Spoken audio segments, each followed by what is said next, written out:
Lovy Elias, often recognized as Prophet Lovy Elias, entered the world on November 25, 1986 in Nairobi, Kenya. Music pulsed through his family. His father, Lovy Sr., was an integral part of the renowned Congolese band, Orchestra Supremazembe, while his mother, Claire Longa, also possessed a musical gift as a singer. Surrounded by melodies and rhythms from an early age, Lovy, alongside his brother Christian, developed a deep appreciation for music. This nurturing environment planted the seeds for their future creative pursuits. However, Lovy's path was not just shaped by music.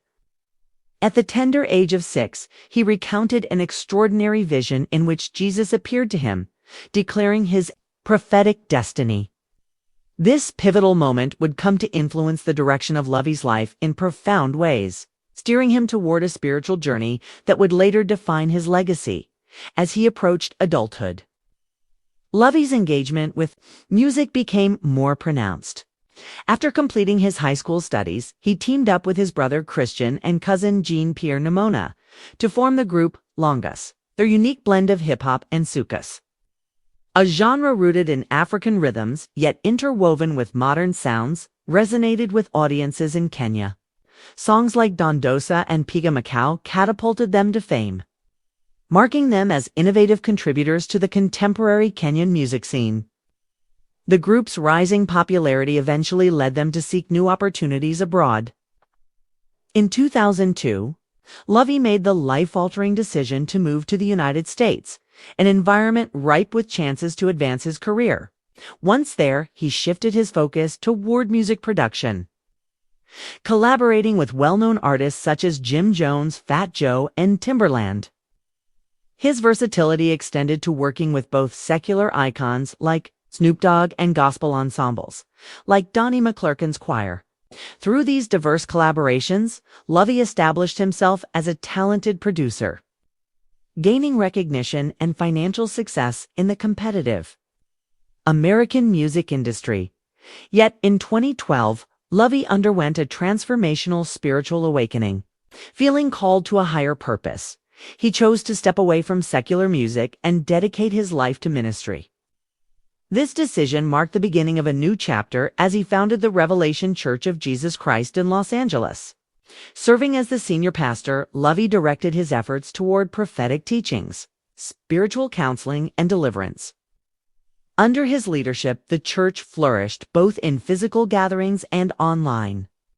Lovy leveraged platforms like YouTube and TikTok, reaching a global audience with his sermons, prophetic services, and spiritual insights. Weekly services in Simi Valley, California, became a fixture of his ministry, alongside special events such as the 30 Days of Fresh Rain and a 14-day fast. Designed to inspire spiritual renewal among his followers, Lovy's teachings delved into topics like interpreting dreams, engaging in spiritual warfare, and breaking away from negative spiritual influences, subjects explored in his popular sermons, including 12 Keys to Dreaming and Battle of the Heavens. His focus on personal transformation and strict adherence to Scripture earned him a devoted following, many of whom view him as an authentic spiritual guide. Despite the successes, Lovy's journey was not without its challenges. At one point, he found himself entangled in a lawsuit, a critical and public test of his resilience. While exact details about the legal dispute remain scarce, its mere existence marked a significant episode in his career. Legal confrontations, by their very nature, are intricate and can stem from a variety of disputes, whether contractual or personal. For a figure like Lovy, whose ministry is built on reputation and spiritual authority, such a public challenge can have wide-reaching implications. The lack of transparency regarding the lawsuit, no public information about the parties involved, the claims or the outcomes indicates that Lovy chose to keep much of the matter private. Instead, he seemed to focus on shaping the broader narrative and maintaining the trust of his community. In a notable move, Lovy addressed the situation head-on through his YouTube channel. In a video about the accusations and rumors linked to the lawsuit, he took a direct approach, acknowledging the issue publicly. By doing so, He demonstrated his understanding of how damaging speculation and misinformation can be, especially for someone whose credibility is vital to their leadership. Although the video did not delve into the specifics of the case, served as a strategic effort to quell rumors, clarify his stance, and reassure his congregation of his ongoing commitment to his calling. This transparency was not only a means of defending himself, but also a way to exhibit the authenticity that is so important in spiritual leadership.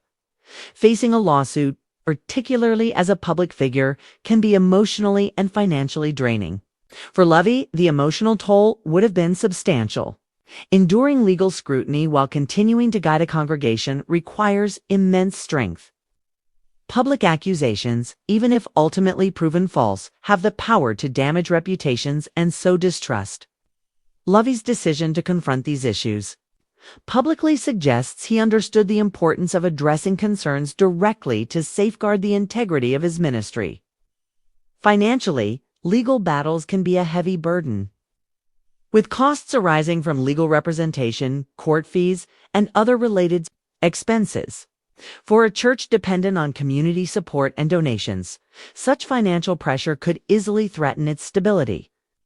However, despite these hurdles, Lovy continued to lead his church, maintaining regular services and a strong online presence, a testament to his perseverance and adaptability. The need to address rumors publicly highlights the intense scrutiny that accompanies public life, especially in the digital age where information, both true and false, spreads rapidly. In Lovy's case, the rumors attached to the lawsuit may have extended beyond legal matters, touching on personal or ministerial conduct. For a spiritual leader, such rumors can be particularly harmful as their influence is deeply connected to perceptions of moral integrity. By choosing to address these issues openly, Lovy made a deliberate attempt to reclaim the narrative and demonstrate accountability. Speaking directly to his audience via YouTube allowed him to bypass potential misrepresentation, ensuring his message